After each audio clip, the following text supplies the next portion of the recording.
Assalamualaikum warahmatullahi wabarakatuh. Masih bersama saya Lutfi Furqoni di Smart Podcast SDT Taqiyah Rosidah, tempat nongkrongnya dan diskusi para guru cerdas berbagi solusi. Baik, para pemirsa semuanya, pada podcast kali ini kita akan membahas tentang SKP 4 Menteri, Surat Keputusan Bersama 4 Menteri, yang mana isinya bahwasanya diperbolehkan lagi pembelajaran tatap muka.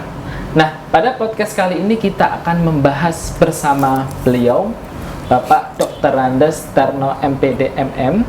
Beliau adalah selaku Kepala Dinas Pendidikan Kabupaten Sukoharjo, Jawa Tengah. Mau tahu kelanjutannya? Simak terus Smart Podcast SDT Taqiyah Rosidah.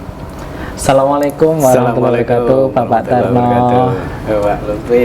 Iya, bagaimana Bapak Tarno? Kabarnya? Alhamdulillah baik-baik ya. Alhamdulillah. Sebelumnya kami mengucapkan banyak terima kasih kepada Bapak Tarno yang sudah berkenan untuk menjadi narasumber kami pada podcast kali ini.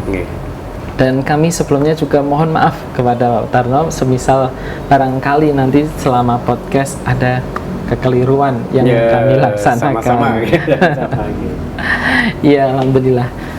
Pada podcast kali ini Bapak Tarno, kami ingin membahas bersama panjenengan terkait dengan SKP 4 Menteri, Surat Keputusan Bersama ya 4 Menteri yang baru saja disahkan oleh pemerintah. Nah, menurut tanggapan Bapak, bagaimana dengan adanya SKP 4 Menteri ini?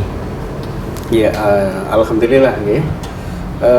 Kita mendapatkan sinyal dari Bapak Kemendikbud melalui SKP 4 Menteri ya.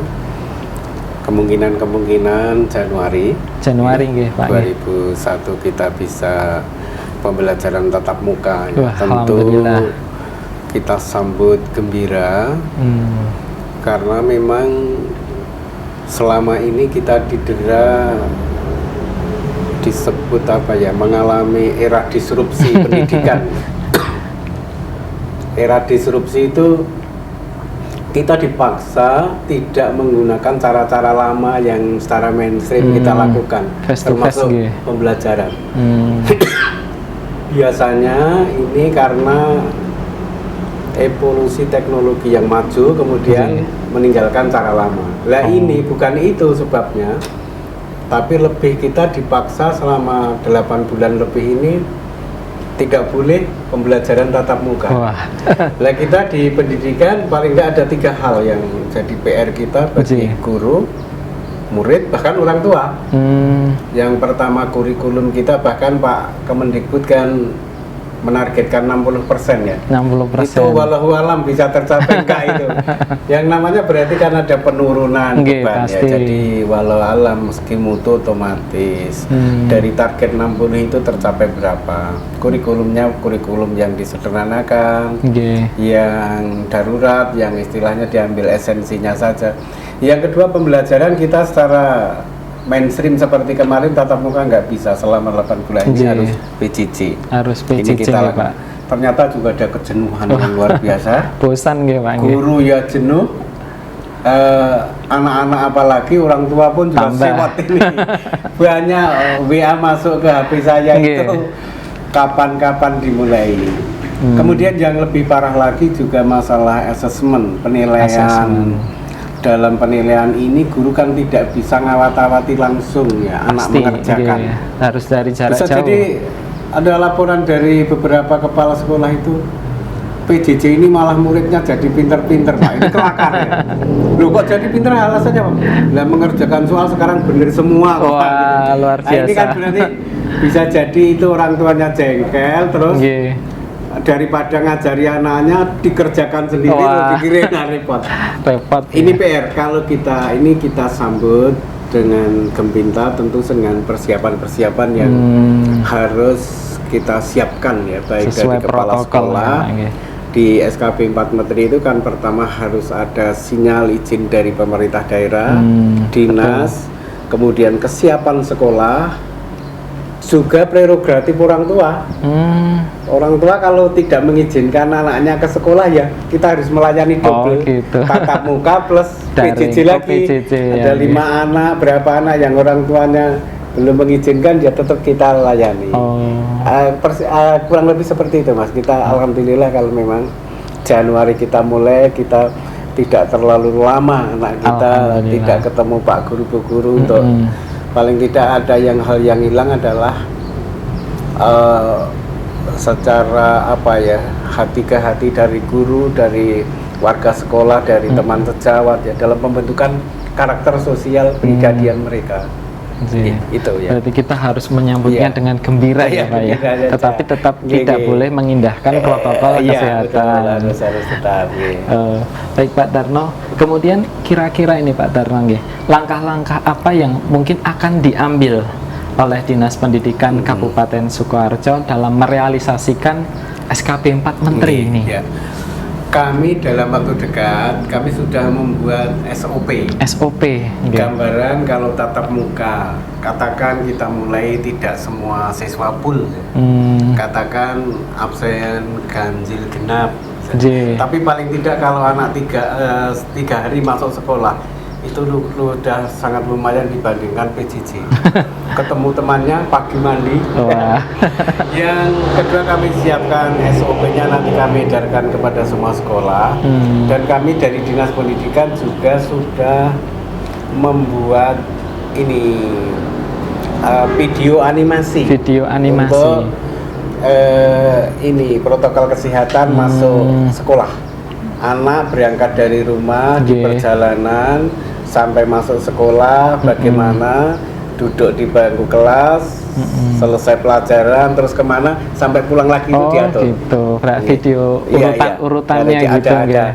Baik di video animasi maupun di edaran nanti dalam waktu dekat kami luncurkan. Semacam tutorial berangkat sekolah untuk biar dipahami semua. Alhamdulillah luar biasa. Jadi ada SOP dan nanti insya Allah akan ada tutorial masuk sekolah animasi. Baik, kemudian Bapak Darno, ini nih kita kan selaku guru dan mungkin juga pihak sekolah dan mungkin juga dari para wali murid. Kira-kira apa saja yang perlu kami persiapkan dalam menyambut SKP 4 Menteri ini kira-kira?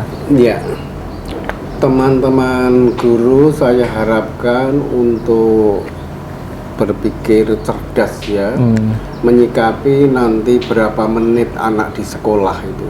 Manfaatkan waktu seefektif mungkin dengan persiapan mengajar yang tentu tidak sama dengan yang kemarin-kemarin.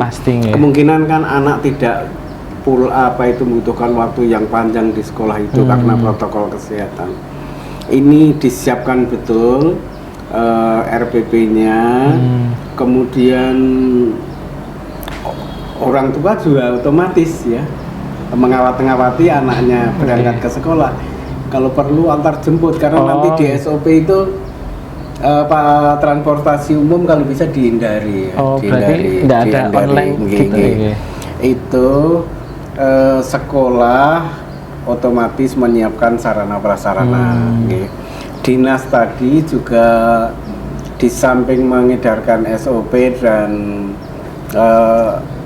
video animasi ya, pengawas nanti akan berkunjung ke sekolah semua mengecek kesiapannya. Masya Allah. Sudahkah nanti alat untuk kebersihan cuci tangannya lengkap tidak, cukup tidak, jangan nanti terbatas malah anak berjubel di situ.